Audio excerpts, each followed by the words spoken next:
ಗೋಣಿಕೊಪ್ಪದ ಜನತಾ ಕಾಲೋನಿಯ ನಿವಾಸಿ ಎಲಿಜಬೆತ್ ಅವರ ಮನೆ ಮಳೆಯಿಂದ ಕುಸಿದ ಹಿನ್ನೆಲೆಯಲ್ಲಿ ಕೊಡಗು ಜಿಲ್ಲಾ ರೋಮನ್ ಕ್ಯಾಥೋಲಿಕ್ ಅಸೋಸಿಯೇಷನ್ನ ಜಿಲ್ಲಾಧ್ಯಕ್ಷ ಜಾನ್ಸನ್ ಪಿಂಟೋ ಹಾಗೂ ಪದಾಧಿಕಾರಿಗಳು ಸ್ಥಳಕ್ಕೆ ಭೇಟಿ ನೀಡಿ ಸಂತ್ರಸ್ತರ ಕುಟುಂಬಕ್ಕೆ ಸಾಂತ್ವನ ಹೇಳಿದರು. ಬಳಿಕ ಸಂಘದ ವತಿಯಿಂದ ಧನ ಸಹಾಯವನ್ನು ಹಸ್ತಾಂತರಿಸಿದರು. ಮುಂದಿನ ದಿನಗಳಲ್ಲಿ ಅಗತ್ಯ ನೆರವು ನೀಡಲಾಗುವುದು ಎಂದು ಜಾನ್ಸನ್ ಪಿಂಟೋ ಭರವಸೆ ನೀಡಿದರು. ಮಳೆಯಿಂದ ಆದ ಅಪಘಾತದ ನಿಮಿತ್ತ ಈ ಮನೆ ಒಂದು ದುರ್ಘಟನೆ ಆಗಿದೆ. ಮನೆ ಬಿದ್ದು ಈ ಕಾರಣದಿಂದ ರೋಮನ್ ಕ್ಯಾಥೋಲಿಕ್ ಅಸೋಸಿಯೇಷನ್ ಕೊಡಗು ಜಿಲ್ಲೆ ಇದರ ಆಶ್ರಯದಲ್ಲಿ ನಾವು ಒಂದು ಫಂಡ್ ಕಲೆಕ್ಟ್ ಮಾಡಲಿಕ್ಕೆ ಪ್ರಯತ್ನ ಪಟ್ಟಿದ್ವಿ. ನಮ್ಮಲ್ಲಿರ್ತಕ್ಕಂಥ ಹೆಚ್ಚಿನ ಸದಸ್ಯರುಗಳು ಅದಕ್ಕಾಗಿ ಸಹಾಯಧನ ನೀಡಿದ್ದಾರೆ.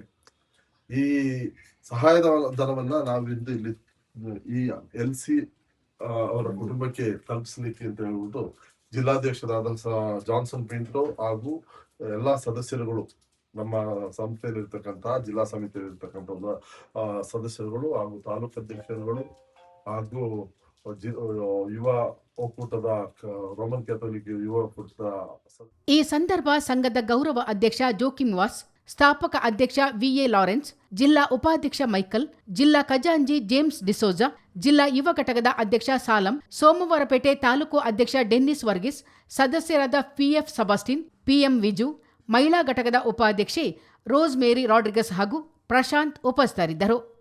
ಚಿತ್ತಾರ ನ್ಯೂಸ್, ಮಡಿಕೇರಿ.